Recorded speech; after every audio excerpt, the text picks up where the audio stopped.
यहाँ पे ज़बर है पेश अली ٹھیک ہے، وہ تو آپ نے لکھ کے دیا، بات تو آگے بڑھے گی انشاءاللہ۔ علی مع القرآن والقرآن مع العلی لن يفترقا حتى يردا علی الحوض هذا حدیث صحیح الاسناد۔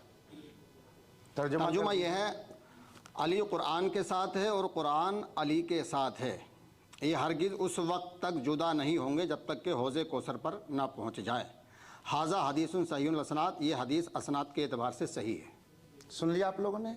لائیے کو میں عبارت پڑھ کے سنا دیتا ہوں، قسم کھا کے کہتا ہوں قاری صاحب، آپ یہ عبارت عربی کی نہیں پڑھ سکتے ہیں، خدا کی قسم نہیں پڑھ سکتے ہیں۔ اگر پڑھ سکتے ہیں تو عبارت یہ ہے، آپ اس کو پڑھ کر کے اس کا ترجمہ بتائیے، اور نہیں تو پھر میں ابھی اس کا مطلب بتاتا ہوں۔ آپ نے جو سند پیش کی ہے، یہ اردو پڑھنے والوں کی جو ڈپلومہ کرتے لوگ گھر پہ بیٹھ کر کے، یہ عالم کی سند نہیں ہے۔ آپ لوگ نہیں بولیں، چپ بیٹھے رہیں۔ یہ کتاب ان کو دے دیجئے، اگر وہ پڑھ کر کے اس کا مطلب بتا دیتے ہیں تو پھر میں یہ تیسری بار ان کے سامنے پڑھ رہا ہوں۔ تم بیٹھو بیٹھو، آپ لوگ دیکھیے حالات اور سمجھیے۔ اب میں اگر ہم چونکہ اہل سنت و جماعت سے ہیں، ہم اپنے اکابر کو قابل اعتبار مانتے ہیں، ان پر ہمارا اعتماد اور بھروسہ ہے، اور یاد رکھیے یہ کوئی ایسے عالم نہیں ہے کہ جن کو آپ بریلوی کہہ کر کے نظر انداز کر دیں۔ ان کا انتقال 1083 ہجری میں ہوا، گویا تقریباً 400 سال پہلے کی یہ کتاب ہے۔ یہ 400 سال پہلے، گنتی میں ادھر ادھر ہو سکتا ہے۔ اس میں یہ لکھتے ہیں کہ مناظرہ کو مناظرہ کیوں کہا جاتا ہے، اس کی وجہ یہ بیان کرتے ہیں کہ اس میں اس بات کی طرف اشارہ ہے۔ میں عربی عبارت اس لیے نہیں پڑھوں گا تاکہ وہ دوبارہ اس کو نقل نہ کر سکے، ترجمہ پڑھ رہا ہوں، عبارت وہ پڑھ دیں، پوری مجلس پر ان کا احسان ہوگا، پوری مجلس پر ان کا احسان ہوگا۔ ینبغی ان یکون المناظران، اب آگے میں نے اس لیے اتنی پڑھ دی کہ آپ لوگوں کو یہیں سے پڑھ کر کے وہ سنائیں گے، جس میں لکھا ہوا ہے دونوں مناظر کے لیے یہ ہونا چاہیے کہ وہ ہم پلہ ہوں، ان میں سے کوئی بہت بلند نہ ہو اور کوئی بہت نیچا نہ ہو، ورنہ گفتگو نہیں ہوگی بلکہ آپس میں جھگڑا ہو سکتا ہے۔ اور جب علماء رہیں گے تو وہ اپنے درجے کا لحاظ کریں گے، وہ اپنی گفتگو میں بھی عامی الفاظ اور بازاری لب و لہجہ اختیار نہیں کریں گے۔ اس لیے انہوں نے یہ شرط رکھی ہے، اور یہ کتاب جو میرے ہاتھ میں ہے رشیدیہ، اور پھر اس کے مصنف کی تاریخ وفات 1083 ہجری ہے، یہ 1446 ہجری چل رہا ہے۔ آپ لوگ گن لیجئے کہ کتنے سال ہو گئے، اعلیٰ حضرت اس وقت پیدا بھی نہیں ہوئے تھے، یہ اس وقت کی کتاب ہے۔ اگر اتنے قدیم علماء کی کتابیں بھی معتبر نہیں تو پھر دین کا دفتر آپ کہاں سے لے کے آئیں گے؟ کن کی باتیں معتبر ہوں گی؟ اس لیے میں نے کہا، اور انہوں نے اپنی طرف سے نہیں لکھا، یہ بہت بڑے عالم تھے اس زمانے کے، تو انہوں نے جو کچھ لکھا کتاب و سنت کی روشنی میں لکھا ہے۔ قرآن سے میں نے آیت کریمہ پیش کی کہ جاہل سے بحث کرنا یہ علماء کا کام نہیں ہے۔ اس کا مطلب ہے کہ بحث و مباحثہ کرنے کے لیے اگر آپ عالم ہیں تو سامنے والا بھی عالم ہونا چاہیے، اور عالم کے بارے میں ہم کیسے جانیں گے؟ اس کے جاننے کا ایک طریقہ اس کی سند ہے۔ جیسے ابھی ہم نے آپ کے بارے میں جانا کہ آپ نے صرف اردو میں ڈپلومہ کیا، تو یہ ہم نے کیسے جانا؟ کیسے اس کو جانا؟ آپ نے اگر یہ نہ دکھایا ہوتا تو ہم نہیں جانتے۔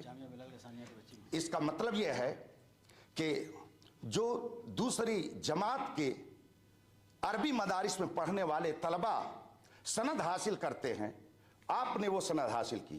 میں الحمدللہ تقریباً 2.5 درجن کتابوں کا رائٹر ہوں، ہزاروں شاگرد میرے پڑھائے ہوئے شیخ الحدیث، مفتی اور مبلغ اور دنیا بھر میں وہ دین کی تبلیغ میں لگے ہوئے ہیں۔ मैं अपना वक्त ऐसे लोगों पर ज़ाय थोड़ी करूंगा।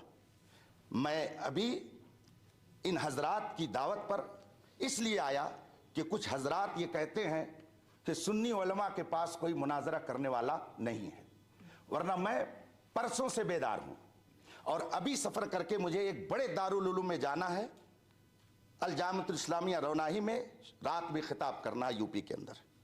तो मैं आपका भी वक्त कीमती समझता हूं, अपना भी। इन्होंने ये सनद पेश की, ये आलिम दीन नहीं है, और जब आलिम दीन नहीं है तो अरबी किताब क्या पढ़ेंगे। मुनाजरा के लिए उसूल मुनाजरा का होना जरूरी है, ये हमने नहीं तय किया है, ये खुद आपने हमको लिख करके दिया है।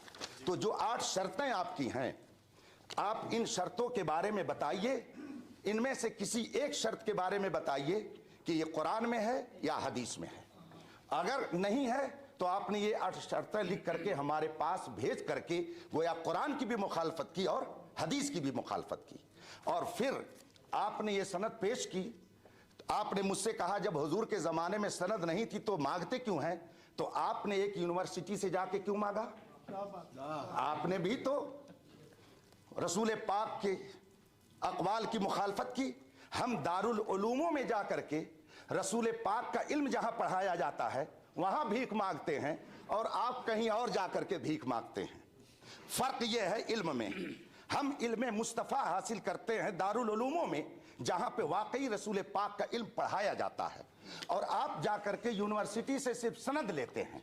इसका मतलब है कि आप अभी फन मुनाजरा के उसूल से आगाह नहीं हैं। अगर हैं तो इन 8 शर्तों के बारे में बताइए, ये कुरान और हदीस में शर्तें कहाँ मज़कूर हैं जिसको आपने हमारे पास इरसाल फरमाया है। मैं अपनी गुफ्तगू को ख़त्म करता हूँ और ये किताब फिर मैं भेजवाता हूँ, उनसे कहिए इबारत पढ़ करके बताए ये शर्त है कि नहीं, और ये किताब मोतबर है या नहीं, और इस किताब के मुसन्निफ को ये मोतबर मानते हैं कि नहीं। अगर मानते हैं तो उसके बारे में बताएं, और नहीं मानते हैं तो क्यों, उसकी भी वजह बता दें। किताब हाजिर कीजिए शफीक साहब, फिर ले जाइए आप। मुझे सनद लाइए, किताब नहीं। आप किताब क्यों ला रहे बार बार, हमारी मर्जी के बगैर नहीं ला सकते। सनद भी ले जाइए, सनद भी ले जाइए।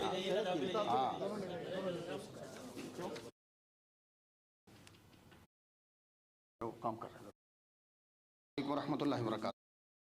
तो क्लियर बात है, कुरान और हदीस, कुरान अल्लाह की किताब है और हदीस रसूलुल्लाह की किताब है। हम ऐसी किताबों को इनके बाद मानते हैं। अगर कुरान करीम में लफ्ज़ मुनाजरा कहीं है तो आप दिखाएं, हदीस में है तो कहीं दिखाएं। जब कुरान में नहीं, हदीस में, तो इसमें कहाँ से आ गया। और रही बात, दूसरी बात कि जिस तरह से मैंने सनद दिखाई 2, तो मुफ्ती साहब को अपनी सनद दिखानी चाहिए थी कि मेरी ये सनद है। तो जवाब तो ये था मेरी सनद देखी, लेकिन मुफ्ती साहब ने अपनी नहीं दिखाई।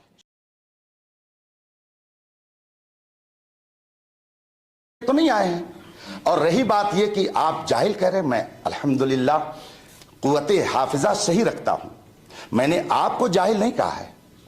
मैंने कुरान की आयत पढ़ी थी, अगर उसका तर्जमा करना ये बेअदबी है तो आप बेअदबी का इल्जाम मेरे ऊपर नहीं लगा रहे हैं, कुरान पर लगा रहे हैं।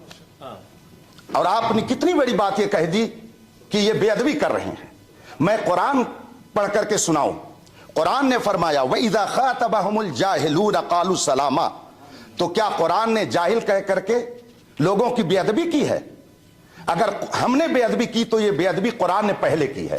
पहले इसका आप जवाब दीजिए कि क्या कुरान का तर्जमा पढ़ करके बताना और कुरान की आयत पढ़ करके सुनाना बेअदबी है?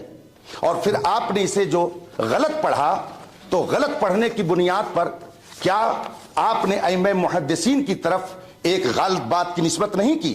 फिर तीसरी बात यह है कि जब आप सही हदीस के लिए सनद चाहते हैं तो आपसे मेरा मुतालबा है कि रसूल पाक सल्लल्लाहु अलैहि वसल्लम ने कहां हदीस में फरमाया कि मेरी वही हदीस मानना जिसकी तुम्हारे पास सनद होगी। वो हदीस बताइए जिसमें रसूल पाक ने फरमाया हो कि मेरी कोई हदीस बगैर सनद के मत मानना। अगर ऐसी कोई हदीस नहीं है तो आखिर मुहद्दिसीन ने यह शर्त क्यों लगाई? इसका मतलब यह है कि मुहद्दिसीन ने कुरान की भी मुखालफत की और हदीस की भी मुखालफत की।